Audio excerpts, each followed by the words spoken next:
Hello friends, welcome to Rise IAS YouTube channel. My name is Tanmoy. আজকের prelims byte সেশনে আমরা oil স্পিলস এর ব্যাপারে পড়বো।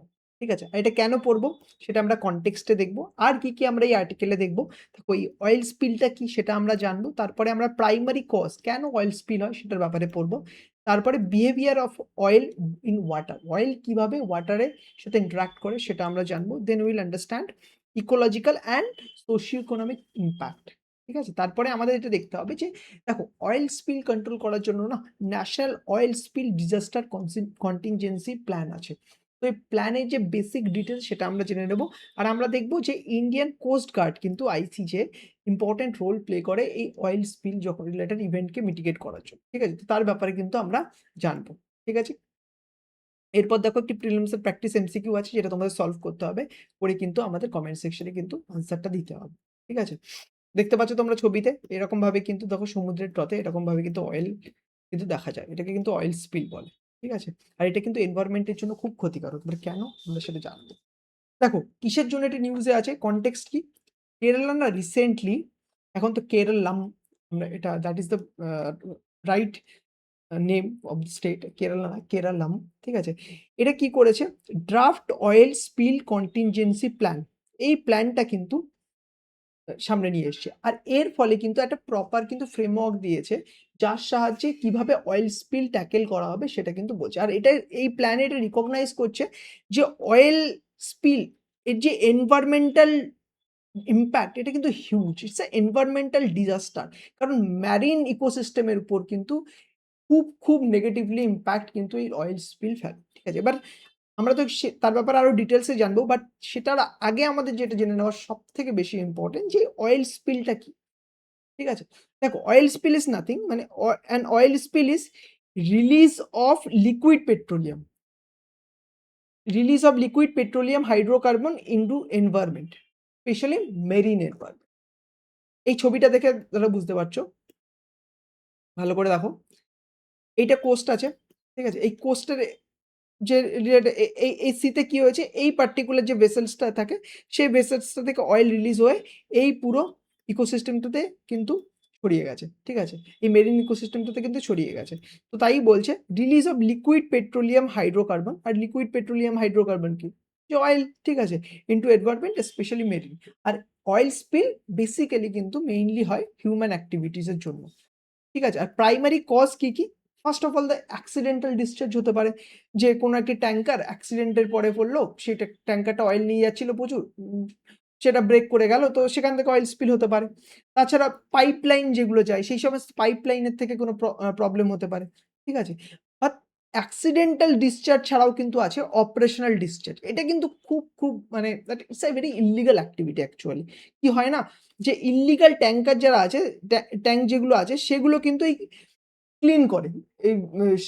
এই শিপ ক্লিনিং এর জন্য কিন্তু সিতে কিন্তু অয়েল রিলিজ করে দেয়। ঠিক আছে? তো this is a very illegal activity. But তাছাড়াও দেখো যে সমস্ত ল্যান্ড বেসড ইন্ডাস্ট্রি আছে সেখান থেকেও কিন্তু oil as a run of হিসাবে কিন্তু সিতে চলে এসে অয়েল স্পিল হওয়ার কিন্তু একটা পসিবিলিটি কিন্তু থেকে যায়। তো এগুলোকে বলে অপারেশনাল ডিসচার্জ। এছাড়াও দেখো ব্লোয়িং আউট বলেও কিন্তু একটা প্রাইমারি কজ আছে। যেমন আনকন্ট্রোলড রিলিজ ফ্রম অফশ offshore oil and gas drilling. মানে ড্রিলিং এর সময় কিন্তু মেইনলি কিন্তু এই টাইপের যখন অয়েল মাত্রাতিরিক্ত বেরিয়ে যায়, ঠিক আছে? তো সেটাও কিন্তু এই অয়েল স্পিলের কিন্তু ঘটনা ঘটায়। এইবার আমাদের যেটা জানতে হবে যে অয়েল কিভাবে ওয়াটারের সাথে বিহেভিয়ার করে, ঠিক আছে?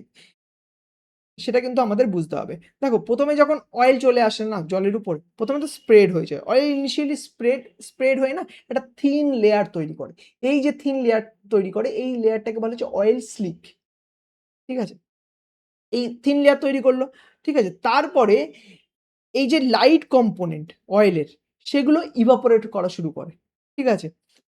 Evaporate into the atmosphere within hours. কিছুক্ষণের মধ্যেই কিন্তু ইভাপোরেট করা শুরু করে। ঠিক আছে? তারপরে হেভি পার্টটা রয়ে গেল। এরপরে হলো এমালফিকেশন। এটা কি? Mixing of water into oil. Oil and water কিন্তু মিক্সচিং ও দেখা যায়। আর এর ফলে creating a thick substance called mousse. ঠিক আছে? তো এইটা কিন্তু ভেরি হার্ড টু ক্লিন। এটা কিন্তু ক্লিন করা খুব টাফ। বাট তাছাড়া আরেকটা জিনিস মনে রাখবে যে বায়োডিগ্রেডেশনও কিন্তু সম্ভব, বাট এটা খুব কম। কিছু মাইক্রো অর্গানিজম আছে যারা এই অয়েলগুলোকে না ব্রেক করে দেয়। যে সমস্ত অয়েল স্পিলের মধ্যে আছে সেগুলোকে ব্রেক করে দেয়। ঠিক আছে? বাট এই যে প্রসেসটা এটা কিন্তু একটা ভেরি স্লো প্রসেস। আর অয়েল স্পিলের জন্য ফাইট করার জন্য কিন্তু এরকম মাইক্রো অর্গানিজমের কিন্তু অনেক সময় হেল্পও নেওয়া হয়। আর তাছাড়া আছে সেডিমেন্টেশন। সেডিমেন্টেশন কি? যে হেভিয়ার পার্ট যেটা আছে, হেভিয়ার কম্পোনেন্ট অফ অয়েলস সেটা কি করবে না সি ফ্লোরে কিন্তু চলে আসবে, আস্তে আস্তে নিচে নেমে যাবে। আর এইটা যে সমস্ত বেন্থিক অর্গানাইজেশন আছে না, বেন্থিক অর্গানাইজেশন আছে না, বিশেষ করে যারা ডিপ সিতে থাকে তাদের জন্য কিন্তু খুবই ক্ষতিকারক। ঠিক আছে? তাহলে আমরা বুঝলাম যে ওয়াটার অ্যান্ড অয়েল কিভাবে ইন্টারাক্ট করে, ইভাপোরেশনও হয়, আবার সেডিমেন্টেশনও কিন্তু হয়। ঠিক আছে? এইবার যেটা জানতে হবে ecological and socio economic impact কি হতে পারে। দেখো, প্রথমে হাইপক্সিয়া ক্রিয়েট হতে পারে। কিভাবে? দেখো, অয়েলের যে থিক লেয়ার পড়ে যাচ্ছে না, তাহলে কিন্তু সানলাইট কিন্তু পেনিট্রেট করতে পারছে না, ব্লক সানলাইট। আর এর ফলে কি হচ্ছে? Oxygen exchange between air and water কিন্তু ডিস্টার্বড হচ্ছে। আর এর ফলে কিন্তু ডেড জোনও কিন্তু ক্রিয়েশনের একটা সম্ভাবনা কিন্তু থাকে। আর যেটা ম্যারিন এনভায়রনমেন্টের জন্য খুব, খুব নেগেটিভ। ঠিক আছে? এছাড়াও হাইপোথার্মিয়া ইন ওয়াইল্ড লাইফও কিন্তু দেখা যায়। ঠিক আছে? বেসিক্যালি কি হয় না, অয়েল ডিস্ট্রয় করে দেয় যে insulating ability of fur bearing mammals, যে ফার বিয়ারিং ম্যামালস আছে লাইক সি অটার, এদের যে ইনসুলেটিং অ্যাবিলিটি সেটাও কিন্তু অয়েল ডিস্টার্ব করে দেয়। এর ফলে কিন্তু হাইপোথার্মিয়া ইন ওয়াইল্ড লাইফ দেখা যায়। তাছাড়া দেখো, খুব বাজেভাবে কিন্তু কিডনি, লিভার ড্যামেজ এগুলো দেখা যায় বিভিন্ন ফিশ বা ম্যারিন ম্যামালসের ক্ষেত্রে। ঠিক আছে? তাছাড়াও একটা ইকোনমিক ইম্প্যাক্টও আছে। যেমন যে সমস্ত মানে ইন্ডিয়াতে দেখবে একটা মেজর পোর্শন অফ মানুষ আছে যারা কিন্তু ফিশিং ইকোনমির উপর ডিপেন্ডেন্ট।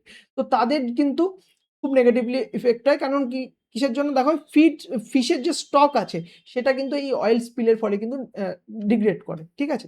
এইবার এই অয়েল স্পিলকে ট্যাকেল করার জন্য আমাদের প্রপার প্ল্যান আছে। National oil spill disaster contingency plan 1996 এ এই প্ল্যানটা প্রমালগেট করা হয়, পরে আপডেটও করা হয়। আর এটা কি, ইট প্রোভাইড এ প্রোঅ্যাক্টিভ, এটা ইনস্টিটিউশনাল ফ্রেমওয়ার্ক, যাতে কিনা যে অয়েল বা অন্য কোনো হ্যাজার্ডাস বা যখন স্পিল হচ্ছে তো সেগুলোকে ট্যাকেল করার জন্য একটা প্রপার ইনস্টিটিউশনাল ফ্রেমওয়ার্ক দেওয়া যায়। আর দেখো, বিভিন্ন টায়ার অফ রেসপন্স দেয়। মানে টায়ার 1 মানে ধরো কোনো ছোট লেভেলের কোনো অয়েল স্পিল হলো, তার জন্য কিন্তু যে ধরো ইন্ডিভিজুয়াল পোর্ট বা অয়েল কোম্পানি এরাই কিন্তু স্টেপ নেবে। বা টায়ার 2 মানে যখন আরেকটু বড় টাইপের কোনো অয়েল স্পিলের ঘটনা ঘটবে, সেখানে রিজিওনাল বা ডিস্ট্রিক্ট লেভেল, ইভেন স্টেট অ্যাসিস্ট্যান্সও কিন্তু নেওয়া যায়। বাট টায়ার 3 এর ক্ষেত্রে তখন কিন্তু ন্যাশনাল লেভেল এমার্জেন্সি কিন্তু ডিক্লেয়ার করা হয়। আর তখনই কিন্তু ইন্ডিয়ান কোস্ট গার্ড কিন্তু অ্যাক্টিভ হয়ে যায়। এইবার আমরা জানবো যে ইন্ডিয়ান কোস্ট গার্ড কি রোল প্লে করে। দেখো, ফার্স্টে জেনে নাও যে ইন্ডিয়ান কোস্ট গার্ড কিন্তু এই সেন্ট্রাল কোঅর্ডিনেটিং অথরিটি। যখন আমাদের এক্সক্লুসিভ ইকোনমির জন্য কোনো রকম marine pollution due to oil spill or any other thing হবে, তখন যে সেন্ট্রাল কোঅর্ডিনেটিং কমিটি অথরিটি সেটা কিন্তু ইন্ডিয়ান কোস্ট গার্ড। আর এই ইন্ডিয়ান কোস্ট গার্ড কিন্তু মিনিস্ট্রি অফ ডিফেন্সের আন্ডারে আছে। আরেকটা মজার ব্যাপার কি জানো, এই ইন্ডিয়ান কোস্ট গার্ড না, এটা কি এই পার্টিকুলার অর্গানাইজেশনটা কিন্তু কি করে না, স্পেসিফিক্যালি পলিউশন রেসপন্স ভেহিকেল কিন্তু তারা কিন্তু মেনটেন করে, যার সাহায্যে খুব প্রোঅ্যাক্টিভলি তারা যাতে এই অয়েল স্পিড রিলেটেড ইনসিডেন্টগুলোতে স্টেপ নিতে পারে। বোঝা গেল? তাহলে আমরা কি কি দেখলাম? যে আমরা দেখলাম অয়েল স্পিল, তার কি জিনিসটা কিভাবে হয়, তারপরে আমরা দেখলাম যে ওয়াটার অ্যান্ড অয়েল কিভাবে মিক্স আপ হয়। ঠিক আছে? সেখানে সেডিমেন্টেশন, ইভাপোরেশন এগুলো দেখলাম। তারপরে আমরা দেখলাম যে এর environmental and socio economic impact কি আছে। দেন আমরা এটাকে মিটিগেট করার বা মানে এরকম অয়েল স্পিল হলে কি প্ল্যান আছে বা কি ইনস্টিটিউশনাল ফ্রেমওয়ার্ক আছে যার সাথে আমরা ডিল করতে পারি, সেটা দেখলাম, like national oil spill disaster contingency plan. And then আমরা ইন্ডিয়ান কোস্ট গার্ডের যে রোল সেটাও কিন্তু আমরা দেখলাম। বোঝা গেল? এইবার এই পার্টিকুলার যে প্রিলিমসের প্র্যাকটিস এমসিকিউটা আছে এই কোয়েশ্চেনটা সলভ করো। সলভ করে কমেন্ট সেকশনে যে আমাদের জানাও এর আনসারটা কি হবে। ঠিক আছে? আর তোমরা যারা সেম আর্টিকেলটা বাংলায় পড়তে চাও, রাইসআইএস এর ওয়েবসাইটে চলে যাবে, দেখবে সেম আর্টিকেলটা বাংলাতেই দেওয়া আছে। তো তোমরা যে মিডিয়ামে কমফোর্টেবল সেই মিডিয়ামে পড়বে, পড়ে একটা কমপ্লিট ক্ল্যারিটি এই আর্টিকেল সম্বন্ধে কিন্তু ডেভেলপ করবে। Okay, thank you so much student for attending this particular discussion, and all the very best for your upcoming prelims exam. Thank you.